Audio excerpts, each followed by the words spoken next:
t'offrir encore, Seigneur,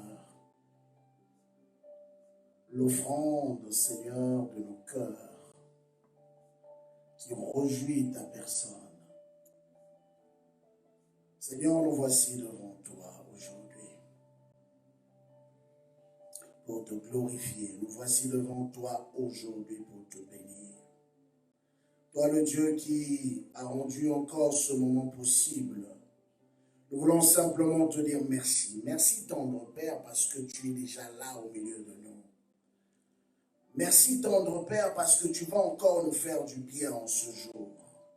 Merci, tendre Père, pour ta main tendue, Seigneur, sur nos vies. Merci, Seigneur, oh Dieu, parce que tu vas encore visiter un homme, une femme, une famille en ce jour.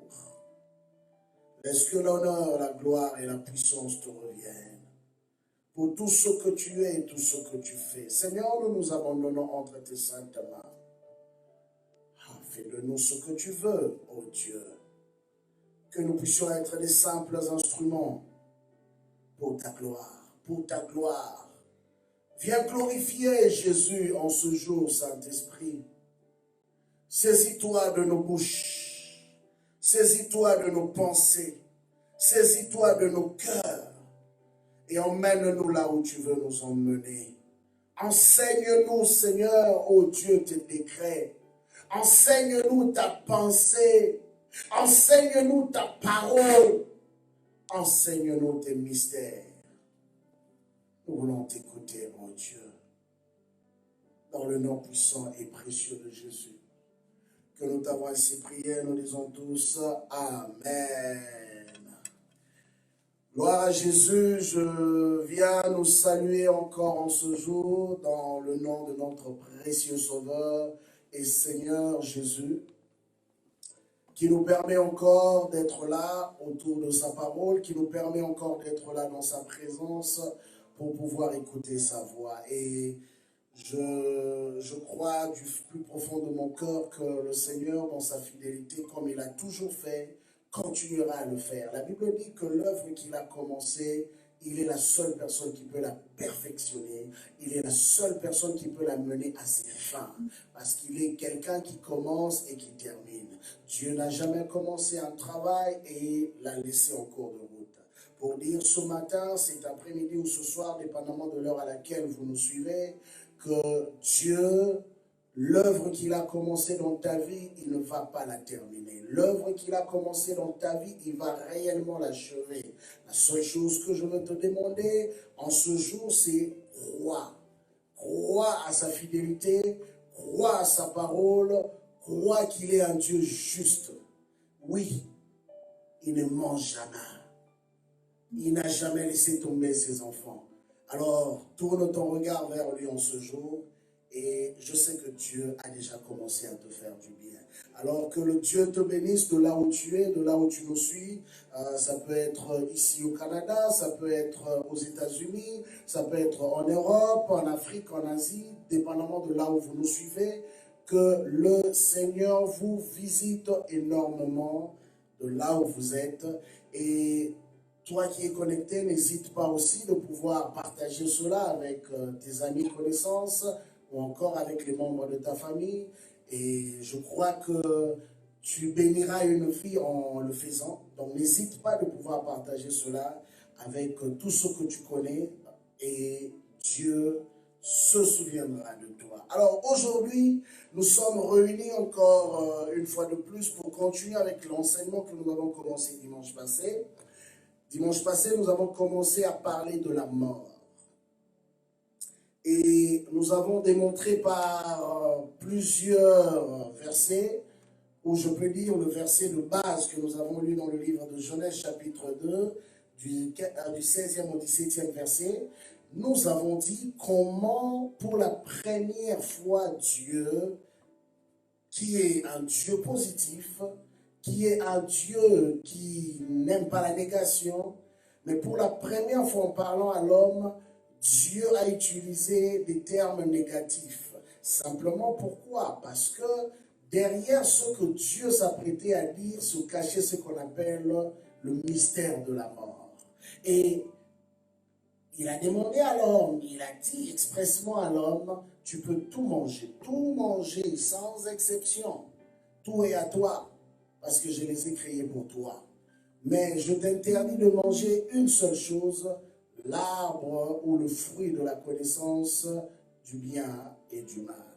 Et nous voyons que le Seigneur, en créant l'homme, a eu à placer des limites. Et c'était la seule limite que Dieu a eu à placer à l'homme. La conséquence, quand l'homme aurait désobéi, Dieu dit que si tu manges, tu mourras. C'est le langage spirituel pour exprimer au fait, en d'autres termes, la séparation qui allait avoir entre Dieu et sa créature à cause de la désobéissance.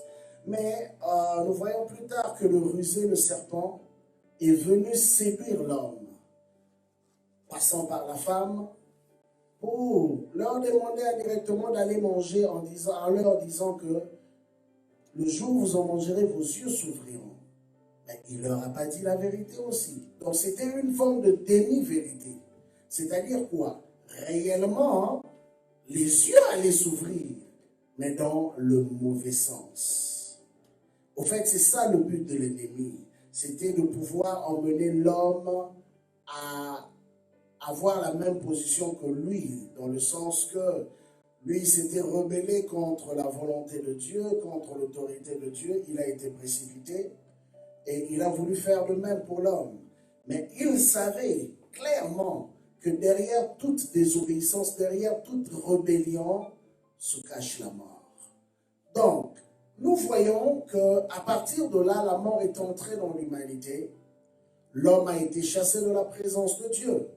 L'homme a commencé à vivre loin de Dieu et les conséquences de cette désobéissance ont commencé à se faire voir dans le quotidien de l'homme. Et même pour la première fois, on a quitté la dimension de la mort spirituelle pour maintenant atteindre ce qu'on appelle la mort physique.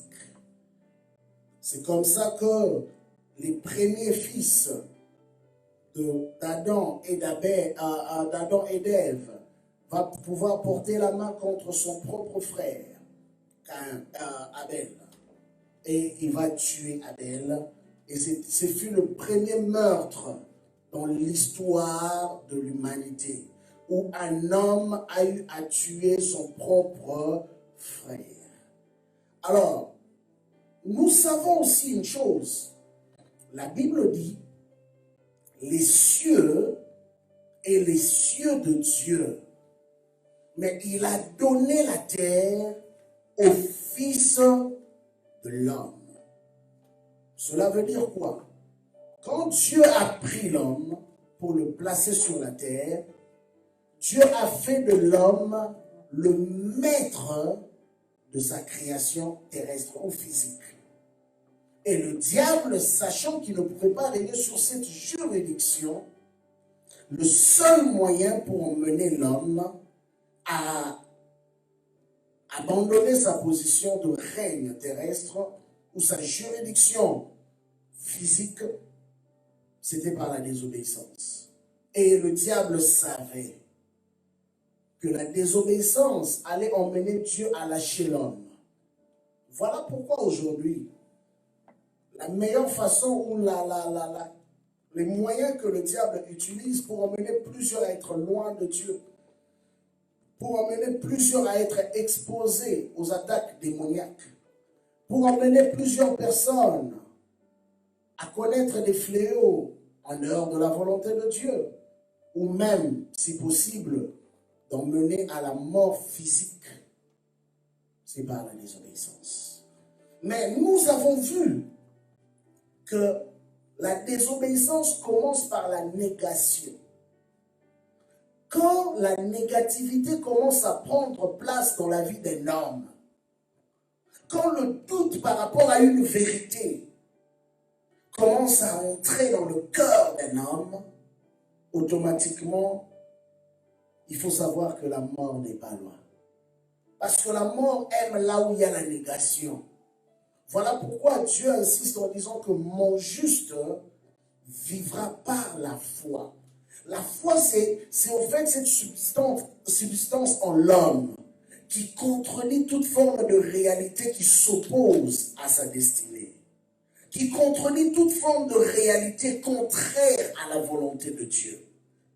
Mais l'ennemi vient pour déposer cette sémence de doute, cette sémence de négativité par rapport à la pensée divine, par rapport à la volonté de Dieu, qui va ouvrir la porte à la mort. Et j'ai dit, encore pour revenir là-dessus, la mort qui a été la première des choses, je peux dire le premier fléau, quand Dieu a eu à s'adresser à l'homme par rapport à la désobéissance dans l'Ancien Testament, dans le livre de Genèse, bien sûr, Genèse chapitre 2. Nous voyons que dans le parcours de l'histoire de l'homme, c'est une réalité qui est devenue comme partie faisante. Mais la Bible nous montre encore dans le livre de l'Apocalypse que lui qui avait été le premier, il sera le dernier ennemi à être tué ou enlevé de la vie de l'homme. Ce qui fait que l'homme ne connaîtra plus de mort après que la mort ait été jetée dans les temps de feu ainsi que le séjour de mort. Cela veut dire quoi? La personne qui a introduit la mort dans la vie de l'homme, c'est le diable. Dieu, quand nous regardons dans le livre de Genèse, la volonté de Dieu au préalable n'avait pas été que l'homme puisse mourir. Mais le diable s'est immiscé dans cette histoire, a sémé le doute dans la pensée de l'homme. L'homme a failli à se dévoir. Et depuis lors, les conséquences de la désobéissance a produit la mort. En d'autres termes, je peux dire que la mort a été aussi une forme de punition de la part de Dieu vis-à-vis de l'homme, une conséquence de la désobéissance et en même temps, la personne qui se cachait derrière cela, comme lui, il savait qu'il avait déjà été condamné, jugé d'avance. C'était le diable. C'était lui le porteur de la mort.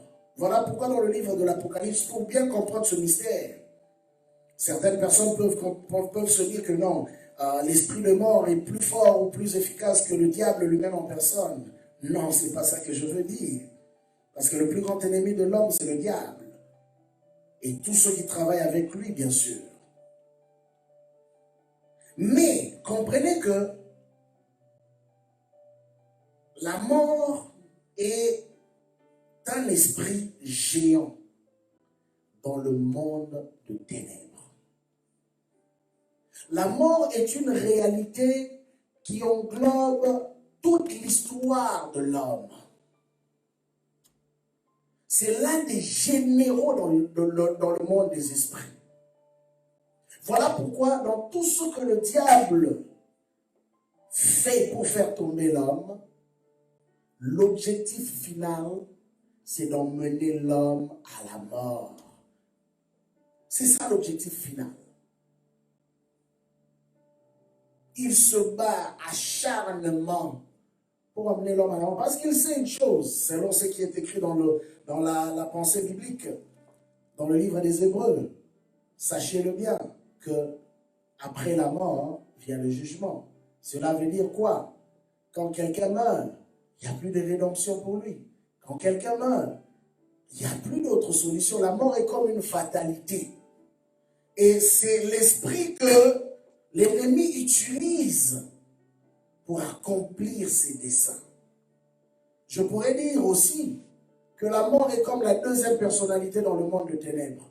Voilà pourquoi dans le livre de l'Apocalypse, pour mieux comprendre cela, le jour où le diable a été arrêté et précipité dans les temps de feu, avec tous ces autres anges déchus, la mort aussi avait perdu sa force. Le prochain qui avait été arrêté et mis dans les temps de feu, c'était la mort et le séjour de mort. Vous pouvez lire cela dans le livre de l'Apocalypse. Apocalypse chapitre 20, versets 11 à 15. Donc c'est juste après qu'on ait arrêté le diable, plongé dans les temps de feu où le diable n'avait plus de pouvoir, il ne pouvait plus rien faire, la mort aussi n'avait plus de force. Automatiquement, il a dû vomir tous les humains qu'il avait pris dans son compte, lui et les séjours de mort.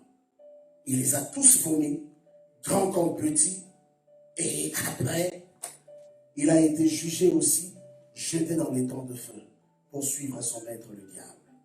Alors, qu'est-ce que je veux dire par là? La Bible nous dit, je veux lire deux passages, ceux qui vont être au fait nos passages d'introduction pour aujourd'hui. Ésaïe chapitre 38, versets 9 à 20. Et nous allons lire le livre de Job 33, 19 à 25. Ésaïe 38, 9 à 20 et Job 33, verset 19 à 25. Je commence avec Ésaïe. La Bible dit ceci. 38.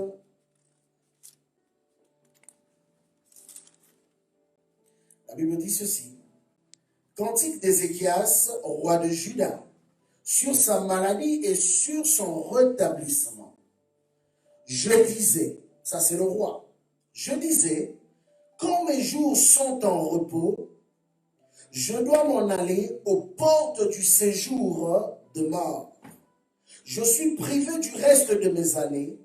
Je disais, je ne verrai plus l'Éternel.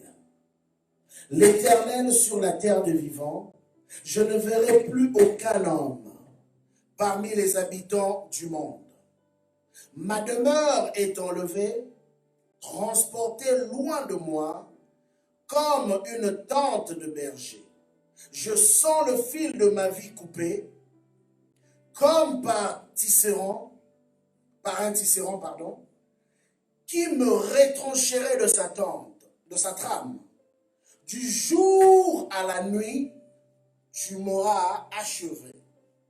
Je me suis contenu jusqu'au matin, comme un lion, il brisait tous mes os. Du jour à la nuit, tu m'auras achevé. Je poussais des cris comme une hirondelle en voltigeant. Je gémissais comme la colombe. Mes yeux se levaient languissant vers le ciel. Ô Éternel, je suis dans l'angoisse, secours-moi. Que dirais-je? Il m'a répondu. Il m'a exaucé. Je marcherai humblement jusqu'au terme de mes années. Jusqu'au terme de mes années. Retenez cette partie, verset 15. Il dit, je marcherai, partie B, je marcherai humblement jusqu'au terme de mes années, après avoir été affligé. Seigneur, c'est par tes bontés qu'on jouit de la vie, c'est par elle que je respire encore. Tu me rétablis, tu me rends la vie. Voici mes souffrances, même sont devenues mon salut. Tu as pris plaisir à retirer mon âme de la fosse du néant, car tu as jeté derrière toi tous mes péchés. Ce n'est pas le séjour de mort qui te loue, ce n'est pas la mort qui te célèbre. Ceux qui sont descendus dans la fosse n'espèrent plus en ta fidélité. Les vivants, c'est celui-là qui te loue. Comme moi aujourd'hui, le Père fait connaître à ses enfants ta fidélité. L'Éternel m'a sauvé. Nous ferons résonner les cordes de nos instruments tous les jours de notre vie dans la maison de l'Éternel. Alors nous sommes dans le livre de Job, chapitre 33, à compter du verset 19 jusqu'à 25. La Bible dit, « Par la douleur aussi l'homme est repris de sa couche. Quand une lutte continue vient agiter ses os, alors il prend en dégoût le pain, même les aliments le plus exquis. Sa chair se consume et disparaît.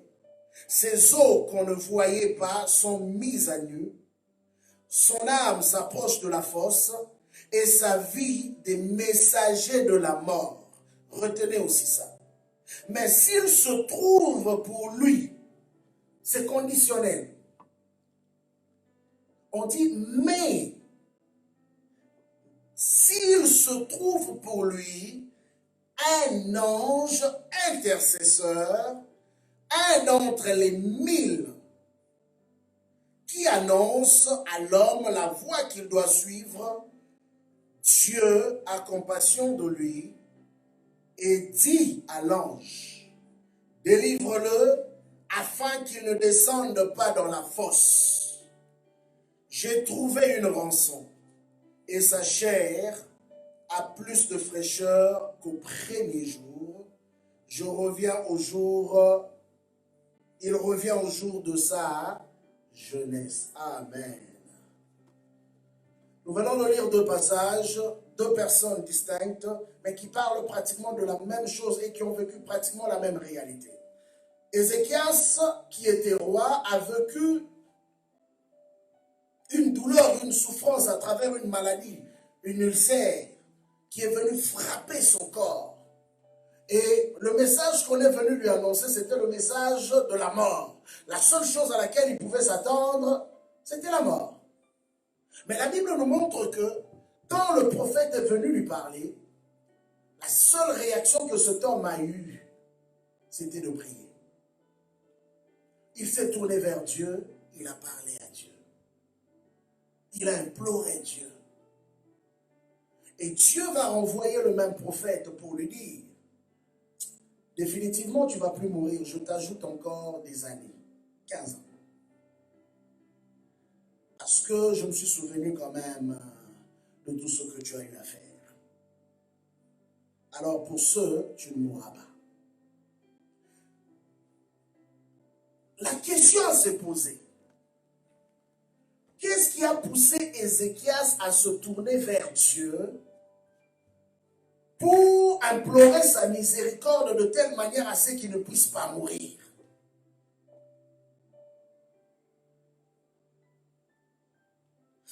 Ici, la Bible veut nous révéler un mystère ou une vérité. C'est que si je comprends bien, la mort qui lui a été annoncée par Ésaïe n'était pas la volonté parfaite de Dieu pour sa vie. C'était la conséquence d'une désobéissance, la conséquence d'un péché, qui a fait que Dieu s'est dit, à quoi bon laisser vivre un tel homme encore pendant qu'il commence à me déshonorer? Je préfère mieux le retirer de la terre.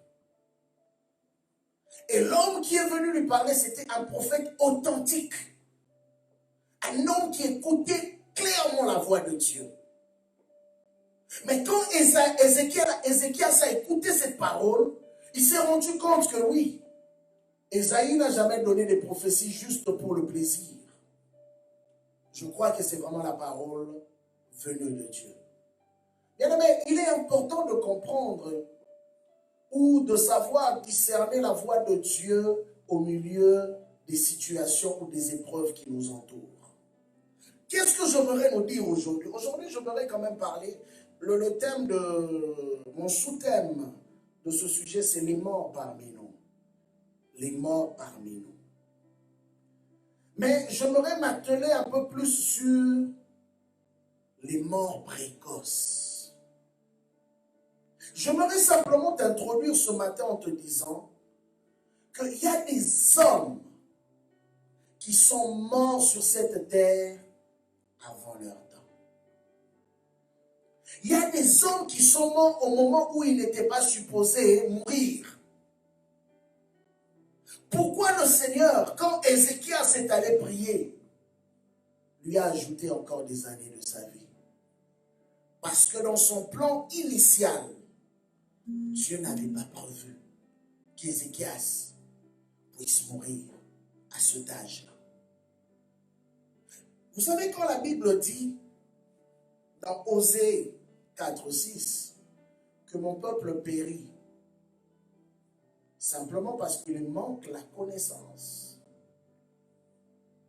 Bien-aimés, savez-vous qu'il y a des hommes qui sont morts sans avoir vu leur bénédiction? Savez-vous qu'il y a des hommes qui sont morts précocement, à fleur d'âge?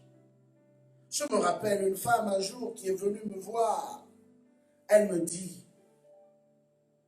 pasteur, comment tu m'expliques que l'homme qui vient de mourir, c'était un serviteur de Dieu? Et ce serviteur de Dieu, on a eu à lui donner tant de prophéties sur des choses que Dieu s'apprêtait à faire avec lui dans le futur. Mais comment se fait-il qu'il est mort sans avoir vécu pleinement ces prophéties qu'on lui a données? La réponse se trouve là-dedans. Aujourd'hui, nous allons en parler. Dieu n'est pas un menteur. Dans le livre de Job, Job était dans la même situation. Job commença à s'attendre à la mort. Job était désespéré. Son corps lui envoyait un seul message, lui disant que c'est fini pour toi. Tu pars bientôt. C'est fini pour toi.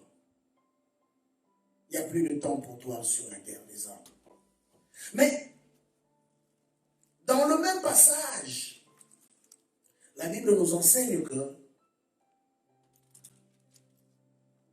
pendant que son corps était malade, pendant que les messagers de la mort, vous savez, la mort ne vient jamais seule. La mort est toujours précédée par une atmosphère. Et c'est cette atmosphère qu'on va appeler aussi l'atmosphère de la mort. Souvent, si vous remarquez, les grandes personnalités sur cette terre, je peux dire des stars ou encore certains membres des familles, vous allez constater que la plupart des temps, avant que ces gens ne meurent, ou avant que la mort ne frappe la famille, il y a des gens qui commencent à faire des rêves. Il y a des gens qui commencent à voir des choses. Il y a la mort. Il y a la mort. Les gens commencent à sentir la mort. C'est parce qu'en réalité, dans la sphère spirituelle, il y a des messagers qui sont en train d'insuffler la mort. Le message de la mort. Et ça peut arriver que des personnes qui n'habitent pas la même maison, mais de la même famille, reçoivent ou voient les mêmes songes sur la mort. Mais ici, la Bible donne une porte de sortie. Excusez-moi. Les aléas du direct. Ici, la Bible donne une porte de sortie. La Bible dit que même quand les messagers de la mort viennent insuffler les messages d'une mort certaine, par des visions, par des songes, par même des messages prophétiques, s'il arrivait qu'on puisse trouver un ange, pour lui, un ange intercesseur, d'entre les mille, verset 23, qui annonce à l'homme la voie qu'il doit suivre. Qui annonce à l'homme la voie qu'il doit suivre. Parce que pour chasser la mort, il faut un message de contradiction à la mort. Quand les messagers de la mort viennent, ils cherchent à convaincre votre esprit que la mort certaine est là, c'est fini, il n'y a plus rien à faire. Mais la Bible dit ici, mais si, c'est conditionnel, s'il se trouve pour lui un ange intercesseur, bien aimé, ah oui, il y a des anges qu'on appelle cette catégorie anges intercesseurs. Eux, leur mission, c'est ça. D'intercéder pour ceux qui doivent hériter la vie.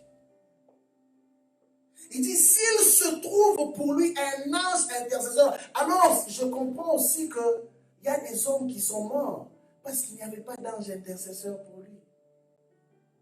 Mais comment les anges intercesseurs sont nourris? C'est ça que je vais expliquer encore. Voilà pourquoi dans l'histoire de la Bible, vous verrez qu'il y a eu des hommes qui sont morts, serviteurs de Dieu. Il y en a eu d'autres qui n'étaient pas morts. Vous lisez Actes chapitre 12. C'est un passage que beaucoup d'hommes de Dieu ont prêché là-dessus. Vous allez voir une insistance particulière en ce concernant Pierre. La Bible dit, l'Église ne cessait d'adresser des prières en sa faveur. Et les anges sont nourris par la prière des saints. Voilà pourquoi quand Jacob s'était endormi à Bethel, la Bible dit qu'il a vu les anges monter et les anges descendre. Les anges monter et les anges descendre. Bon oui, leur travail c'est quoi? Apocalypse chapitre 8 nous l'explique plus clairement encore. La Bible dit qu'il y avait un autel devant le trône de Dieu. Et ce trône, cet autel, qui faisait ressortir, au fait, il y avait des choses qui étaient brûlées sur cet autel que Dieu respirait. Le parfum, l'offrande, qui était brûlée sur cet autel que Dieu respirait son odeur et Dieu a créé cela. Mais la Bible dit que c'était quoi? C'était les prières des saints. Les prières des saints. Bien-aimés, là où il n'y a pas la prière, quand la mort vient visiter, la mort frappe. Voilà pourquoi il est important de comprendre que le rôle des anges intercesseurs, c'est d'intervenir en faveur de ceux qui doivent être sauvés, de ceux qui doivent hériter la vie. Mais ça prend un groupe d'hommes qui sont capables de monter des cellules de prière pour intercéder en faveur de ces hommes. Voilà pourquoi Pierre a été sauvé. Parce que la Bible dit qu'il y avait des hommes et des femmes qui ne cessaient d'adresser instamment de prières devant le Seigneur en sa faveur. Et Dieu n'a pas envoyé un avocat physique, bien-aimé. Dieu a envoyé un ange. Et c'est l'ange qui est allé délivrer cet homme de Pierre d'une mort certaine. Bien-aimé, l'Église allait pleurer s'il n'avait pas intercédé. L'Église allait pleurer. Bien-aimé, nous avons pleuré des hommes de Dieu parce qu'il n'y a pas eu des personnes qui pouvaient se mettre à la brèche pour prier pour eux. Nous avons pleuré des membres des familles parce qu'il n'y a pas eu des hommes qui se sont mis à la brèche pour prier pour eux. Je me rappelle, je parlais un jour avec un homme de Dieu qui m'a dit, pasteur, je vis avec une culpabilité énorme dans mon cœur. Je dis quoi? Il dit cette culpabilité parce que je me dis toujours que si mon père et mon frère sont morts, c'est à cause de moi. Qu'est-ce qui s'est passé? Dieu lui avait demandé d'entrer en temps de jeûne et de prière de 3 jours. Parce que son père était malade, en faveur de son père. Parce qu'il y avait un esprit de mort qui était en train de visiter sa famille. Et Dieu lui dit, entre en prière pour t'interposer contre l'influence de cet esprit de mort. Mais l'homme était tellement occupé avec l'église. Il était tellement occupé avec son travail. Souvent, des fois, nous passons à côté à cause de nos occupations. Il n'y a rien qui soit plus important que la prière. Tout le reste que nous faisons est bon, mais la prière est mieux. Parce que c'est la prière qui ouvre les portes de tout ce que tu auras à faire après. C'est la prière qui te donne la force de pouvoir accomplir ce que tu dois accomplir. Et l'homme, au lieu de prier, il n'a pas prié. Malheureusement, son père qui était malade est décédé. Son esprit est revenu. Il s'est rendu compte que j'ai fait une bêtise. Maintenant, au lieu de se lever encore pour implorer la miséricorde de Dieu, pour prier, il commençait à se culpabiliser. Que si mon père est mort, c'est à cause de moi. Si mon père est mort, c'est à cause de moi. Quelques mois après, le prochain qui a suivi, c'était son grand frère. Son grand frère est mort.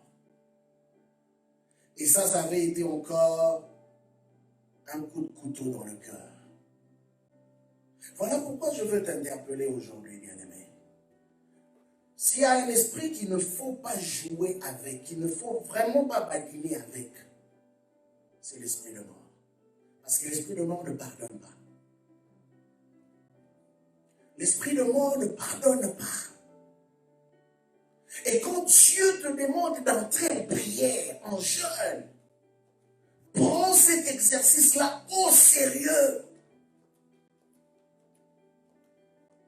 Parce que l'esprit de mort a détruit beaucoup de familles, beaucoup de vies, beaucoup. Dans nos sociétés, même les maladies que nous voyons aujourd'hui. C'est l'esprit qui cause ces choses. On voit les maladies, on voit les catastrophes, on voit les fléaux. Mais c'est qu'on oublie que derrière, celui qui est caché derrière ces choses, c'est un esprit. Partout où il y a les conflits, l'esprit de mort est derrière. Partout où il y a les maladies, les péchés, les guerres, l'esprit de mort est derrière. Rappelez-vous, la Bible dit, quand le 4e cheval est sorti, Apocalypse,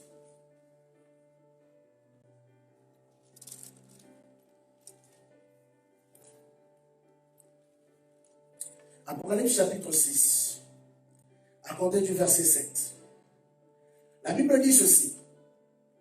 Quand il ouvrit le 4e sceau, j'entendis la voix du 4e être vivant qui disait, viens.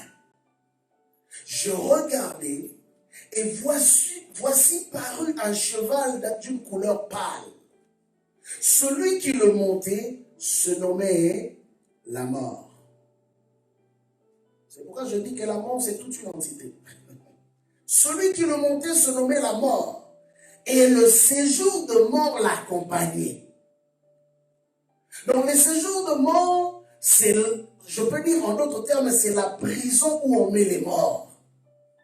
Donc quand il vient, il ne vient jamais seul. Et remarquez que quand la mort entre dans une famille, ça commence par une personne, mais ça finit jamais par une personne. Ça prend une personne. Quelque temps après, vous allez voir qu'il y a d'autres personnes qui commencent à mourir dans cette famille. Pourquoi? Parce que le jour où la mort a frappé, il n'y a pas eu des gens aussi lucides pour se lever et se dire que non, tu as pris celui-là, mais tu ne prendras pas les autres. Bien aimé, je connais ça parce que nous avons vécu ça dans la famille. Les choses ont commencé à venir comme ça. Après des mois, vous voyez les gens partir. À un moment donné, vous dites non. Là, ça doit s'arrêter. Là, ça doit s'arrêter. Et la Bible dit, le séjour de mort l'accompagnait. Le pouvoir leur fut donné sur le quart de la terre pour faire périr les hommes, écoutez, 1 par l'épée, 2 par la famine, 3 par la mortalité et 4 par les bêtes sauvages de la terre. Donc comprenez que même quand on dit que au taux de famine, par exemple, je prends des pays pauvres, en Afrique ou partout ailleurs, des gens qui meurent comme pas possible par des maladies, des fois on dit que c'est à cause des microbes. Mais la Bible répond ici pour nous dire que toutes ces choses aussi sont causées par l'influence de la mort. Pour emmener même que dans certaines zones, les gens ne se rendent même plus compte. que la saleté peut tuer. Au fait, en d'autres termes, le diable, qu'est-ce qu'il fait? Il trouve tous les moyens possibles. Personne ne peut dans sa tête imaginer qu'avoir un conflit avec quelqu'un peut provoquer la mort.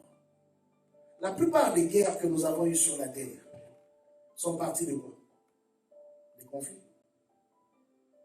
Un pays voisin ne s'entend plus avec un pays voisin, à cause soit des minéraux, à cause soit d'un petit problème ils ne se sont pas entendus sur un contrat, sur une alliance qui a été brisée. Et c'est parti. Et après, qu'est-ce qui s'ensuit? Ce sont des hommes qui meurent. Au fait, dans le langage humain, on dit que ce sont des innocents. N'est-ce pas? Mais bien aimé, ce sont en réalité, si on entre dans le cadre spirituel, ce ne sont pas des si innocents tels qu'on le pense. Parce que la mort avait déjà ciblé ces hommes. Regardez les Écritures. Même quand la mort entre dans les régions, ceux qui ont le sceau de Dieu, la mort ne les frappe pas. À moins que, comme je l'ai expliqué l'autre fois, que Dieu lui-même avait prévu de faire tomber certaines personnes dans l'objectif de faire naître encore plus, comme on dit dans les Écritures, que pour que un grain puisse produire, il faut qu'il commence par mourir. Voilà pourquoi Dieu peut décider de faire tomber un baobab pour qu'à travers lui, d'autres puissent naître. Ça, c'est des cas exceptionnels. Dans l'Église primitive, nous avons vu cela. Dieu a permis de fois que certaines personnes meurent dans un seul objectif, d'élever encore une plus grande génération. Mais quand nous lisons très bien les Écritures, nous comprenons que c'était l'esprit de mort qui était derrière, qui était après l'Église, qui voulait à tout prix détruire l'œuvre de l'Église. Voilà pourquoi il a commencé à s'attaquer aux uns comme aux autres. Même quand il est venu vers Jésus, la mort pensait avoir gagné. La Bible dit, dans le livre de Luc, Jésus parle, il dit, j'étais avec vous tous les jours, tous les jours. Personne d'entre vous n'était capable de venir m'arrêter. Dans Luc, chapitre 22,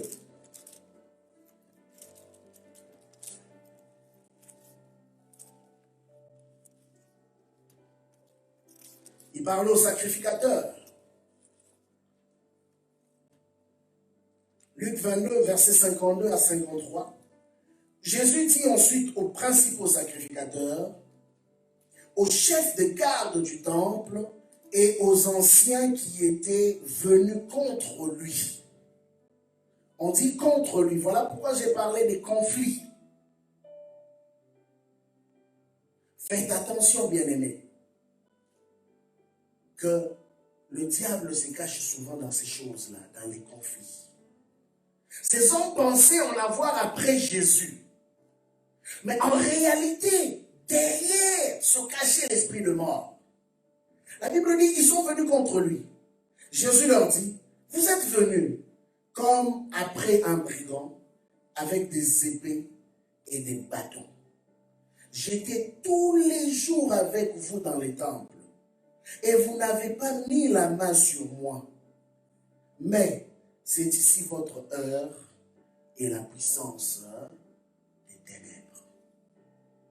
Jésus savait reconnaître que là, c'était le temps de ces hommes et de la puissance des ténèbres. Et Jésus savait que derrière ces hommes, il y avait la puissance des ténèbres qui agissait. Mais eux pensaient juste que c'était une simple jalousie. On va l'arrêter parce que c'est un imposteur. Mais derrière eux, il y avait une influence ténébreuse. Voilà pourquoi ici, Ézéchias ayant compris dans le livre d'Ésaïe chapitre 38, je reviens là-dessus, Ézéchias ayant compris que ce n'était pas le temps pour lui de mourir. Bien aimé, j'ai insisté l'autre fois pour dire que aujourd'hui, les médias ont conditionné l'état d'esprit des hommes par rapport au fléau qui sévit le monde actuellement, le coronavirus. Et tout le monde vit dans la pensée de la mort. Même quand les gens essaient de faire semblant, Nous vivons dans la pensée de la mort parce que tout ce qu'on entend, en fait, c'est ça qu'on appelle les messagers de la mort. Selon le livre de Job 33. Les messagers de la mort peuvent utiliser tous les moyens possibles, médias, journaux, le système sanitaire, pour véhiculer un message. Et actuellement, l'ange de la mort est en train de travailler fortement. C'est comme ça que beaucoup de gens même sont en train de mourir, non pas parce qu'ils devaient mourir. La peur a tellement gagné leur cœur que même quand la mort vient, la maladie vient, la maladie ne trouve aucune résistance. Parce qu'en réalité, le message que nous envoyons dans notre état d'esprit, dans notre subconscient ou conscience, c'est ça même qui permet à notre système de défense de se battre pour nous. Mais quand déjà au-dedans de toi, tu as envoyé un message de la mort, un message de négativité. Bon, le coronavirus m'a atteint, c'est fini, je meurs. Or, le coronavirus, c'est une maladie. La preuve. La preuve. Bien aimé, il y a plus de guérisons que des morts. Mais on en parle avec négligence. On met plus d'emphase sur les morts. C'est une vérité, c'est une réalité. Les gens meurent. Mais le problème, c'est celui-ci. C'est qu'on veut nous faire gober d'accepter plus le côté négatif que le côté positif. Et c'est ce qui fait que les gens sont devenus conditionnés. La Bible a appelé cela les messagers de la mort. Ceux qui se cachent derrière ça, ce sont les messagers de la mort pour détruire la foi. La Bible nous montre que la foi est un bouclier. Or, quand la foi est détruite, la peur prend place, automatiquement, il n'y a plus rien qui peut résister contre les attaques. Mais quand Ézéchias a entendu parler de la mort certaine de sa personne, cet homme s'est tourné vers Dieu.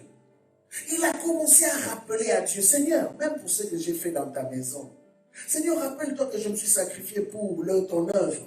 Rappelle-toi que j'ai détruit des hauts lieux pour toi. Rappelle-toi, Seigneur, de tout ce que je fais. Tu vas vraiment me laisser partir comme ça?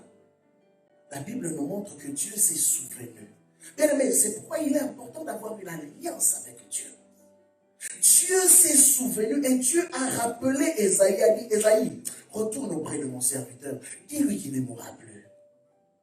Dieu lui a ajouté 15 ans. En réalité, les 15 ans dont on venait, soi-disant dire ajouter, c'était les 15 années de sa vie où il devait réellement vivre. Donc, en fait, s'il mourait là, ça voulait simplement dire qu'on lui avait retranché les 15 années de sa vie. Parce que quand vous lisez le texte de Ésaïe 38, c'est là que vous comprenez que, dans le verset 15, il dit, que dirais-je? Il m'a répondu et il m'a exaucé. Je marcherai humblement jusqu'au terme de mes années. J'aime bien ça. Il dit jusqu'au terme de mes années. Donc, s'il était mort 15 ans avant, tel que prévu, selon la prophétie, ça veut dire qu'il n'aurait pas été jusqu'au terme de ces années. Voilà pourquoi j'aimerais te dire aujourd'hui qu'il y a des chrétiens, il y a des chrétiennes, il y a des hommes, il y a des femmes qui meurent avant le terme de leurs années. Simplement parce que au moment où ils devaient se lever pour s'opposer aux messagers de la mort, pour susciter ces anges intercesseurs, ils n'ont pas eu à le faire.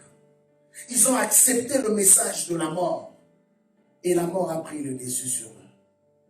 Voilà pourquoi Dieu, dans le livre d'Exode, quand il devait frapper par la mort l'Égypte, il leur a demandé de placer sur le linteau de leur porte la marque du sang. Ce qui fait que, même quand la mort frappe les hommes, que ceux qui ont été destinés à passer de l'autre côté ne soient pas frappés, c'est leur capacité de croire à l'œuvre qui a été accomplie à la croix. La Bible dit, le malheur atteint souvent les justes. Mais une chose qui est certaine, l'Éternel les délivre toujours. Bien aimé, n'ayons pas peur d'une maladie. N'ayons pas peur de tous les messages qui sont véhiculés. Parce que la mort se cache derrière. Cela semble scientifique. Cela semble sage et intelligent. Se protéger, comme nous l'avons dit, c'est notre devoir. On doit le faire. On ne va pas s'exposer à être fou pour dire que bon voilà, on est des chrétiens, bon c'est fini, on peut faire tout. Non, tu vas mourir maintenant. Il y a un groupe de pasteurs aux États-Unis. Et quand cette histoire de coronavirus a commencé, ils ont dit non, nous avons la foi, rien ne va nous arriver. Ils étaient au nombre de à peu près 10. Et ils continuent à faire leurs affaires normalement. Je n'ai même pas voulu poster ça pour ne pas faire peur les gens encore par rapport à ça. Et vous savez quoi? Tous ont été atteints et tous sont morts. Tous. La Bible ne nous appelle pas à la folie. C'est ce qu'il faut que nous arrivions aussi à comprendre. La Bible ne nous appelle pas à être des fous. Bien que nous avons la foi, mais la Bible nous appelle aussi à être prudents. Et ici, cet homme, qu'est-ce qu'il a fait? Il a recouru vers Dieu. Il a dit, oui, la mort est à ma porte. Mais je sens dans mon esprit que ce n'est pas le temps pour moi de mourir. Voilà pourquoi nous avons pris l'autre fois le psaume de David où il dit, non, je ne mourrai pas, je vivrai. Pourquoi il a fait cette déclaration? Parce que la mort venait vers lui. Et même quand il écrit son psaume, il dit, psaume 23, il dit, quand je traverse la vallée de l'ombre de la mort. David a passé une vie où la mort ne cessait de le guetter. L'objectif de la mort, c'est quoi? Un, c'est d'empêcher la personne d'atteindre sa destinée. Parce que si Ézéchias était mort là, par exemple, il y a 15 ans peut-être des exploits qu'il n'aurait pas accomplis. Il y a des réalisations de 15 ans qu'il n'aurait jamais accomplies. Or, la pensée première de Dieu, ce n'était pas ça. Or, le diable aussi sait, pour empêcher à l'homme de rester sur la ligne droite de Dieu, il faut que je lui fasse faire des choses qui sont à l'encontre de la volonté de Dieu. Il a emmené Ézéchias à pécher. Ézéchias est devenu orgueilleux, lui qui était humble. Automatiquement, cela a attiré la colère de Dieu sur lui. C'était ça le but. Pourquoi le diable emmène les gens à pécher? Si simple. Le diable emmène les gens à pécher parce qu'il veut les entraîner à la mort. Vous vous imaginez que même l'enfer, Jésus dit, l'enfer a été préparé pour le diable et ses anges. Mais pourquoi on retrouve les hommes là-dedans? Parce qu'en réalité, il y a des hommes qui n'ont pas obéi à la voix du Seigneur.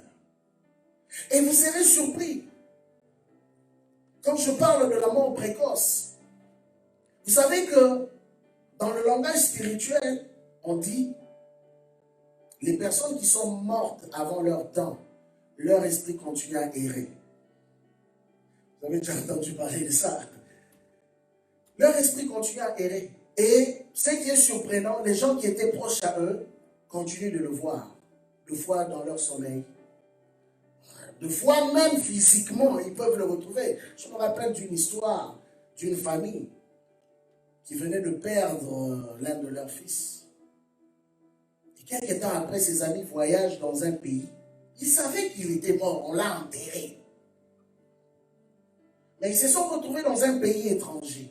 À leur grande surprise, ils le trouvent là-bas. Oh! Comment un homme qu'on a enterré, on a assisté à son enterrement, on l'a retrouvé là-bas? Il y a quelque chose qui n'est pas normal. Et quand on va fouiller, on retrouve que l'homme avait touché au gris-gris, au fétiche. Donc il voulait tellement monter très vite dans la vie qu'il est allé toucher aux histoires bizarres. Il est entré dans les sciences occultes. Malheureusement, comme le diable les trompe toujours, le diable a réussi à récupérer sa vie avant le terme de ses années. Comme le dit Ézéchias. Avant le terme de ses années, l'homme est mort. Mais dites-moi maintenant, quand un homme que Dieu avait prévu de mourir peut-être à 80 ans et qui meurt à 60 ans. Les 20 années-là, le 20 années-là, il va faire quoi? Il sera où? Voilà pourquoi vous entendez souvent des langages des révélants. Ce sont des réalités qui existent. S'il faut que ça peut sembler, peut-être qu'aujourd'hui je n'en parlerai pas, mais s'il faut que ça peut sembler, mais ce sont des réalités qui existent. Un homme m'a raconté même une histoire que quand leur père est mort, ils aimaient tellement leur papa. Tellement qu'ils aimaient leur papa, chaque jour ils ont commencé à voir leur papa dans leur sommeil. Jusqu'au jour où Dieu les a éclairés pour leur dire que non, vous êtes en train de côtoyer un esprit déjà qui est mort. Une autre femme, elle est la même, je pense que c'est même sur YouTube. Elle n'avait jamais accepté la mort de son mari. Jamais, parce qu'ils étaient tellement proches. Qu'est-ce qui va arriver? Un jour, elle va comme ça, elle voit l'homme qu'elle aimait revenir. Tellement qu'elle aimait son mari, et vous savez, il y a des gens qui ont des superstitions, qui croient à des histoires bizarres. Mais l'homme est revenu dans le physique. Et pendant 3 ans, elle a vécu avec cet homme. 3 ans. Un homme qui est déjà mort, enterré. Mais pendant 3 ans, elle a vécu avec cet homme jusqu'au jour où le Seigneur s'est révélé à elle. Pour lui dire non, l'homme avec qui tu es, ce n'est pas ton mari. C'est fini. Ton mari est déjà mort. Et il y a des gens qui vivent des choses comme ça. Des fois, quand vous regardez des émissions, vous voyez que non. Il y a des gens qu'on a enterrés depuis. Les maisons hantées, par exemple. Vous pensez que ce sont des démons qui vivent là-bas? Ce sont des esprits humains qui ne font que revenir et qui visitent toutes les personnes qui ont accès à ces maisons hantées. On en parlera plus en détail. Voilà pourquoi la Bible dit dans le livre de Lévitique, je veux conclure par là, dans le livre de Lévitique,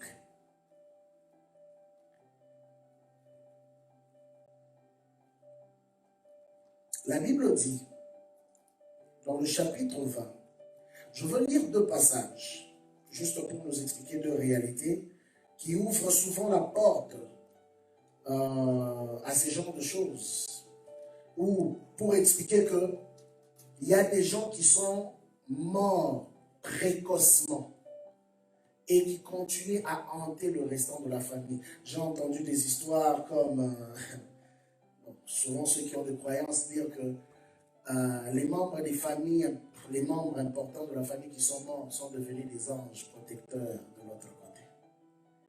Et c'est eux qui se battent pour nous, soi-disant, de l'autre côté. C'est de la sorcellerie. C'est simple que ça. Parce que la Bible dit qu'il n'y a plus de rapport entre les vivants et les morts. Donc, celui qui est mort, s'il est mort en Christ, gloire à Dieu, il est dans les seins d'Abraham. S'il n'est pas mort en Christ, en tout cas, malheureusement pour lui, il est en train de souffrir de l'autre côté. Voilà pourquoi la Bible, quand Dieu était en train de donner des instructions, des prescriptions, des ordonnances au peuple d'Israël, spécialement aux Lévites, voilà ce que Dieu dit dans le livre de Lévitique chapitre 20, verset 6. Il dit, si quelqu'un s'adresse aux morts et aux esprits pour se prostituer après eux, je tournerai ma face contre cet homme et je le retrancherai du milieu de son peuple. Nous voyons une pratique souvent où quand des membres chers de nos familles meurent, et les personnes se présentent devant la tombe et comment prennent parole, commencent à parler à la personne morte comme si elle était là. Je m'adressais à une personne vivante. Voilà, papa, tu nous as appris. Maman, tu nous as appris. Ainsi de suite. Tu t'adresses comme si tu parlais à une personne vivante. Bien aimé, c'est ce que la Bible appelle s'adresser aux morts. Bibliquement parlant, un chrétien ne peut pas s'adresser aux morts. Oui, je peux parler de la personne à la troisième personne. De ce que la personne était pour nous, de ce que la personne a eu à faire.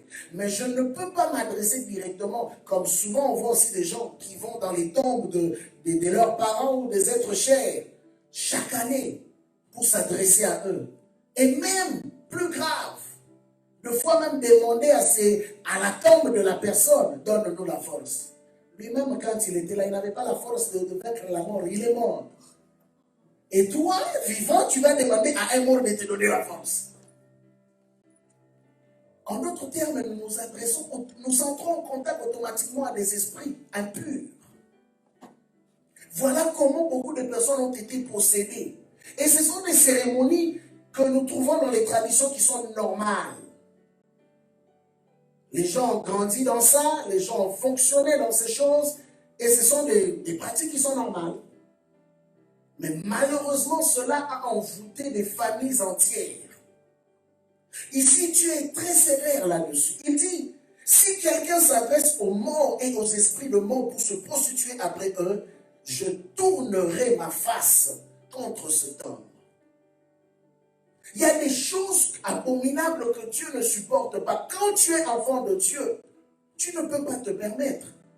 Même sur des réseaux sociaux, il y a des gens qui, chaque fois, chaque année, rappellent ce que leurs parents étaient pour eux. Mais ils le disent comme s'ils s'adressaient directement à la personne, à travers les réseaux sociaux. Peut-être parce qu'ils n'ont pas eu l'occasion d'aller à la tombe. Et je crois que le frère Christian en a partagé il y a une semaine. C'est des choses dans lesquelles, en tant que chrétien, nous devons faire très attention. J'ai connu une sœur ici qui, après la mort de sa mère, la mère a été incinérée. On lui a donné la cendre de sa maman. Tellement qu'elle aimait sa maman, elle a pris cette cendre et elle l'a gardée chez elle à la maison, avec la photo de sa maman à côté. Et à chaque fois qu'elle était prise dans des crises d'angoisse, du manque de la présence de sa maman, elle allait s'adresser à cette petite photo et à la cendre qui était à côté. Et malheureusement, la vie de cette personne-là est très compliquée. Parce que nous oublions que le monde dans lequel nous sommes est d'abord spirituel avant d'être physique. Il y a plus d'être spirituel que d'être physique. C'est ce que les gens ne comprennent pas. Comment tu peux expliquer qu'une personne peut être possédée par 6000 démons? Une personne. Et il y en a maintenant qui ont même plus que ça. Pour dire qu'il y a plus d'être spirituel que d'être physique.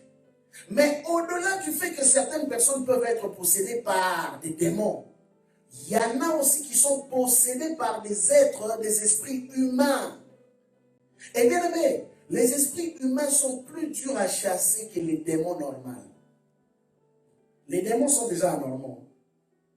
Maintenant, imagine-toi que quelqu'un, un homme qui a vécu comme toi, qui est mort, et qui vient te posséder toi qui es vivant. On a vu ça dans les délivrances. Combien de délivrances n'avons-nous pas vu des personnes parler à travers la bouche des gens? Mais tu poses la question comme ça, la personne est déjà morte, ça fait des années. Mais la personne dit que c'est moi qui ai lié sa vie. Mais comment tu m'expliques ça? Un esprit, un homme qui est déjà mort, ça fait des années, mais qui arrive à posséder quelqu'un qui vit avec nous. C'est parce que la personne avait trouvé une porte. Dans le deuxième verset, dans le chapitre toujours 20, verset 27, la Bible dit, si un homme ou une femme ont en eux, c'est là que je veux faire la nuance, ont en eux l'esprit d'un mort, c'est biblique ce que je dis, ont en eux l'esprit d'un mort, c'est possible qu'un homme qui vit avec nous soit possédé par l'esprit d'un autre homme qui est déjà mort. C'est biblique. Il dit, en eux un esprit de mort ou un esprit de divination, ils seront punis de mort, on les lapidera, leur sang retombera sur eux. Pourquoi Dieu dit qu'ils seront punis de mort? Parce qu'en réalité, un homme ne peut pas posséder un autre homme. La seule fois qu'un homme peut posséder un autre homme, c'est quand cet homme ouvre une porte. Comment? C'est là que nous revenons. Les gens qui vont s'adresser généralement aux morts. Et il y a ce qu'on appelle en d'autres termes aussi des liens d'âme. Les liens d'âme, c'est quoi? Les liens d'âme, c'est souvent des hommes qui ont des relations avec, des personnes qui sont dans la sorcellerie ou encore des personnes qui sont dans l'occultisme. Mais ça, ce sont des personnes vivantes qui contrôlent d'autres esprits. Ça, c'est encore autre chose. Mais ici, spécifiquement, je parle des personnes qui sont déjà mortes. Généralement, tu vas voir que dans la famille, on donne le nom de l'enfant, le nom, par exemple, d'un oncle qui est déjà mort ou d'une tante qui est déjà morte. Mais l'enfant qui naît a le caractère exact de l'oncle ou de la tante qui est morte. Comment vous m'expliquez ça? L'enfant n'a peut-être jamais connu la tante, l'enfant n'a peut-être jamais connu l'oncle. Mais la personne se comporte exactement telle que l'autre personne. Une fois, on faisait une délivrance. L'esprit qui a commencé à se manifester, c'était l'esprit d'une dame aussi qui est déjà morte. Mais la dame là qui est morte a vécu une vie qui n'était pas une vie correcte, une vie stable. Et c'est le même type d'esprit qu'elle a transféré à la personne qui portait son nom. Voilà pourquoi, même quand nous donnons naissance à nos enfants, faisons attention au nom que nous leur donnons. Et la personne se retrouve dans sa vie, elle n'arrive pas à être stable. Simplement parce qu'il y avait un lien de nom d'une personne qui est déjà morte. Voilà pourquoi je dis mon thème d'aujourd'hui, c'est les morts parmi nous. C'est pourquoi il est important que chaque personne qui constate qu'il y a une anomalie dans ce domaine recherche la délivrance. Il y en a qui ont l'habitude de voir des personnes, des membres de leur famille qui sont déjà partis il y a plusieurs années et qui continuent à les voir en songe. Et c'est très courant. Soit ils le voient en songe, ils sont en réunion de famille, soit ils le voient en train de manger ensemble. Ça, c'est déjà une dimension de la sorcellerie même. Parce que la Bible est claire là-dessus. Les morts n'ont pas de rapport avec des vivants. Il ne faut pas oublier que les hommes, il y a certains hommes aussi qui sont morts avant leur temps. Et quand les hommes meurent avant leur temps, qu'est-ce qui se passe? Dans le monde des esprits, leurs esprits sont utilisés pour pouvoir servir aux personnes qui ont récupéré leur vie. Ça peut être un occultiste, ça peut être même le diable lui-même qui commence à les envoyer pour maintenant nuire la vie des autres personnes. C'est pourquoi vous voyez souvent, quand quelqu'un est élevé dans la famille, soit dans l'occultisme ou dans la sorcellerie, on dit qu'il a tué, il a bouffé. C'est vrai. Mais maintenant, la question à se poser. Quand un sorcier ou un occultiste bouffe la vie d'une autre personne, qu'est-ce qu'ils font des esprits de ces personnes-là qui bouffent? C'est là que nous revenons à ce que nous sommes en train de dire. Ce qu'ils font, ils commencent à utiliser ces esprits-là pour leur succès terrestre. Et souvent, nous avons vu cela. Après la mort de certaines personnes, il y a d'autres personnes qui sont devenues très riches ou qui ont commencé à avoir du succès. Mais comment tu tues une personne et toi tu as du succès? C'est parce que quelque part, ces esprits-là commencent à travailler pour toi. Je connais un musicien qui, avant d'avoir du succès dans l'un de ses albums, il devait sacrifier son propre fils. L'album est sorti, l'album n'avait pas du succès. Juste quand son fils est mort, quelques temps après, c'était le hit numéro 1. Il y a encore un autre qui a sacrifié son père et sa mère pour avoir du succès. Et ils sont comme ça plusieurs. Des fois même dans les concerts, il y a des incidents qui arrivent. Tous ces esprits-là, ces hommes-là qui meurent, ils prennent leurs esprits pour commencer à les utiliser. Voilà comment beaucoup de personnes sont envoûtées. Bien aimé, des fois, nous marchons avec des personnes qui sont déjà mortes. J'ai déjà donné ce témoignage une fois ici. Je me retrouve dans la province à côté de la capitale. On est allé dans un village où on était parti faire le ministère. Et on voit un magasin. Et dans ces magasins, c'était le magasin le plus achalandé. Le magasin le plus populaire. Et c'était la personne qui était, je peux dire, la plus stable et qui vendait plus que tout le monde. Pendant qu'on s'avance, Dieu ouvre les yeux à une personne qui était avec nous. Elle me dit, je vois la personne qui est à l'intérieur. Ce n'est pas une personne de ce monde. Et du coup, je regarde. Et c'est là que je veux réaliser cela. La personne n'était pas une personne de ce monde. Mais maintenant, posez-vous la question. Tous ceux qui entraient dans ces magasins, qu'est-ce qu'ils achetaient? Ces choses entraient dans leur maison, non? Que ce soit nourriture, que ce soit habits, que ce soit je ne sais quoi d'autre encore. Ça entrait dans leur maison, mais ces choses venaient d'où?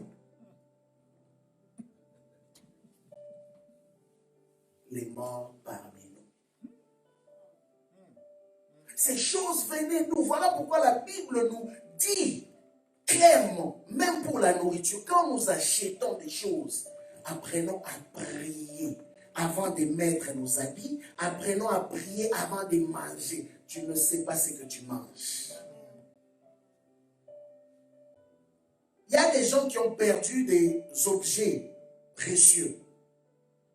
Un frère avait acheté une montre Rolex.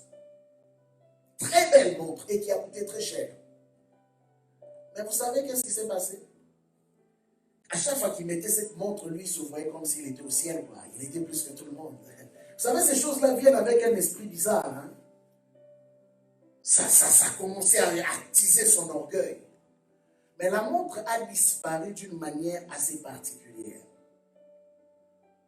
Il n'a jamais compris qui avait pris la montre. Il a déposé la montre dans sa chambre. Il va se laver. Il sort. Personne n'est entré dans la chambre. Il retourne dans la chambre. Là où il avait déposé la montre a disparu. Il a cherché partout. Il a fouillé partout dans sa chambre. Il a tout déballé. Il n'a plus jamais revu la montre. C'est pour dire ceci. Il y a des bijoux même que des fois nous portons qui ne sont pas de ce monde. Il y a des choses que nous voyons. Un homme avait témoigné il y a très longtemps. Il nous dit, si Dieu ouvrait les yeux des hommes, les gens n'allaient plus convoiter les autres. Il dit, moi, quand j'étais dans l'occultisme, des fois nous allions dans les cimetières, on faisait des invocations, des cercueils sortaient, avec des hommes, des esprits d'hommes qui sont morts, qui ont été sacrifiés par des sorciers ou des occultistes avant, qui sont devenus des esclaves de l'autre côté. Et c'est eux qui servaient comme je peux dire, des esclaves, effectivement, qui transportaient ces cercueils-là. Il dit, n'avez-vous jamais remarqué qu'il y a des voitures, quand tu les vois, toi-même tu dois tourner, tu regardes encore deux fois. Il dit, mais il y a des voitures qui ne sont pas des voitures. Il dit, deux fois je sortais sans habit, dans un cercueil avec mes esclaves, 4. Mais quand j'étais sur la rue, les gens voyaient une belle Mercedes, dernière série. Et tout le monde me regardait sur la rue. Mais moi, je savais que ce n'était pas une Mercedes, c'était un cercueil. Il dit, pourquoi? Le problème, c'est quoi? C'est que la plupart des hommes sont aveugles. Voilà pourquoi ils ne sont pas capables de voir ce qui se passe autour de nous. Et c'est ça les réalités qui nous entourent. Les réalités de tous les jours. Je vous ai parlé, je veux conclure par là, du témoignage d'un des pasteurs qui est mort aux États-Unis il y a très longtemps. Un homme que Dieu utilisait puissamment, un ministère très bien assis, un ministère qui grandissait. Et il a reçu autour, dans l'église, une partenaire qui donnait beaucoup d'argent à l'église. Et à force de participer sérieusement dans les fonds de l'église, cela a créé qu'on puisse la remarquer. Et petit à petit, comme elle était très impliquée, elle s'est rapprochée du pasteur. Elle a travaillé pendant 2 ans. 2 ans. Pas plus. 2 ans. Sa mission était pour 2 ans. Mais regardez combien les démons sont passés. Pendant 2 ans, elle était humble. Pendant 2 ans, très soumise, très impliquée. Pendant 2 ans. Et elle s'est très bien rapprochée de l'homme de Dieu. Mais imaginez-vous quelqu'un que tu vois impliqué, quelqu'un qui est toujours là, à l'heure, même avant l'heure, quelqu'un qui a toujours donné plus que tout le monde. Il est difficile à ce que tu imagines que cette personne est mal intentionnée. Mais ce que l'homme ne savait pas, c'était un démon incarné. L'homme de Dieu a réalisé cela dans son dernier voyage missionnaire. Bizarrement, sa chambre d'hôtel était juste en face de la chambre de la sœur partenaire. À un moment donné, la sœur partenaire est venue prendre des cours bibliques spécialisés. Elle frappe à la porte du pasteur. Ah bon, elle s'ennuyait. Elle voulait juste écouter la parole. Et l'homme de Dieu a commencé à sortir tous les enseignements possibles avec beaucoup d'énergie. Et pendant ce temps, la sœur avait déjà travaillé l'esprit de l'homme. Elle a commencé à faire des incantations. Et l'homme n'a pas compris à un moment donné, il s'est senti séduit au point qu'il ne pouvait plus résister. L'homme tombe.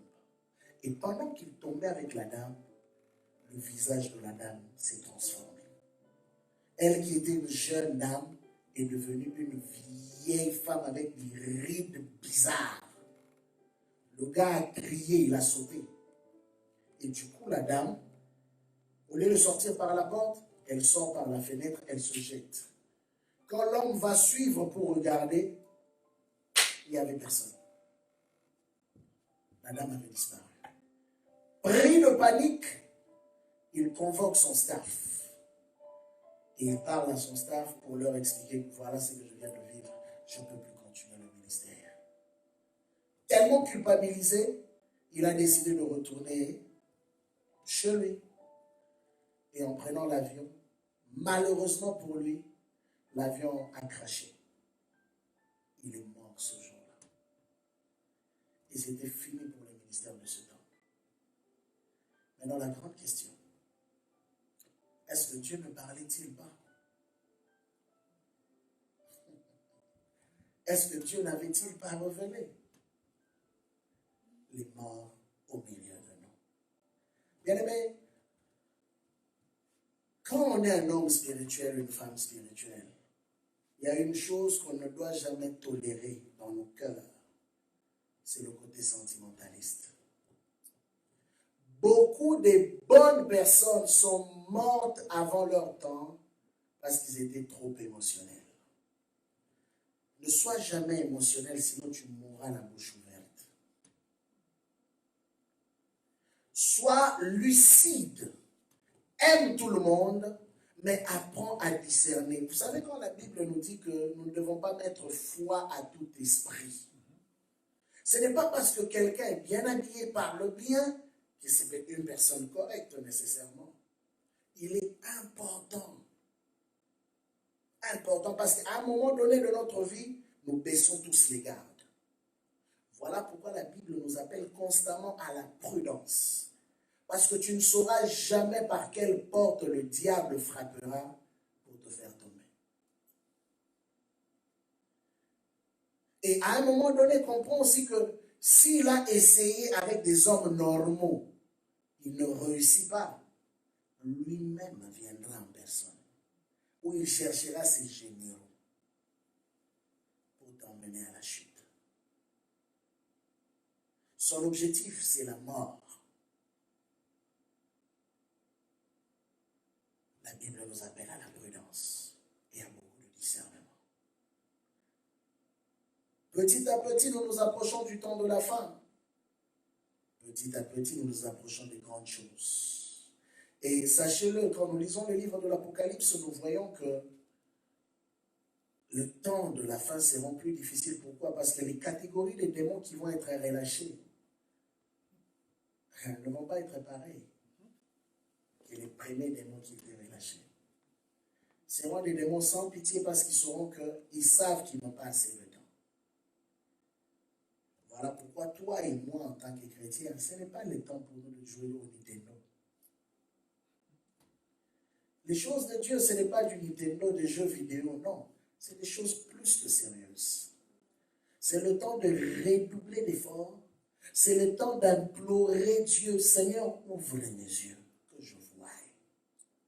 J'ai dit dimanche passé que tu dois connaître l'esprit que tu côtoies. Quand je dis l'esprit que tu côtoies, la Bible est claire là-dessus. Quand la Bible dit le discernement des esprits, on ne dit pas le discernement des démons.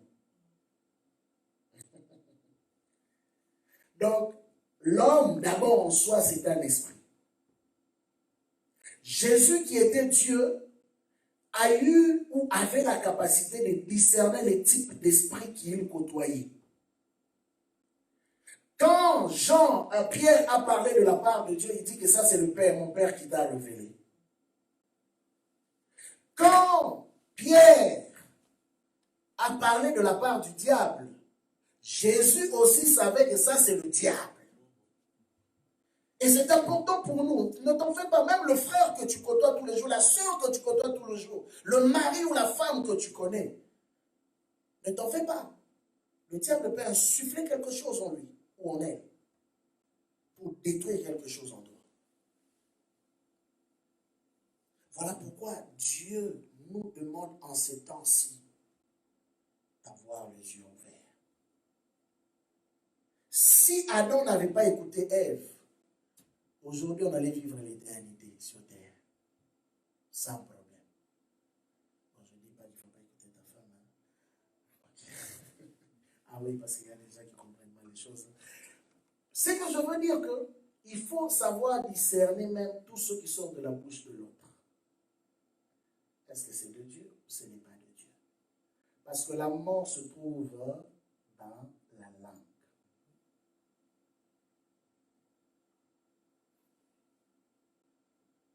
Voilà pourquoi Judas ne supportait pas que Marie de Magdala détruise la bouteille du parfum. Parce que lui, il voyait déjà la mort.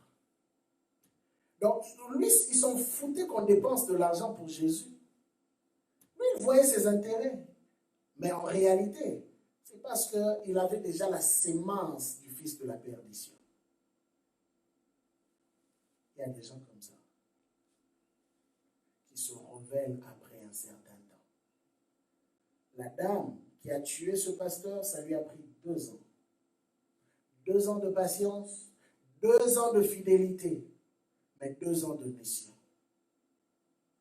Connais les esprits que tu côtoies. Quand tu vas connaître cela, tu vas vivre dans le discernement. C'est l'un des dons le plus négligé. Tous nous voulons la prophétie, tous nous voulons les miracles, tous nous voulons la parole de connaissance, nous voulons, quoi d'autre encore? En tout cas, de parler en langue, l'interprétation.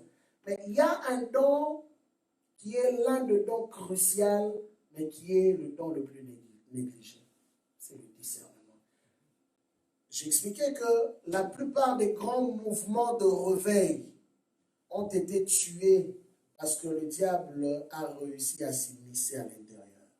Là où on donnait des vraies prophéties, le diable a suscité d'autres personnes qui ont emmené des fausses prophéties. Là où il y avait des vrais miracles, le diable a suscité d'autres personnes qui ont emmené des faux miracles.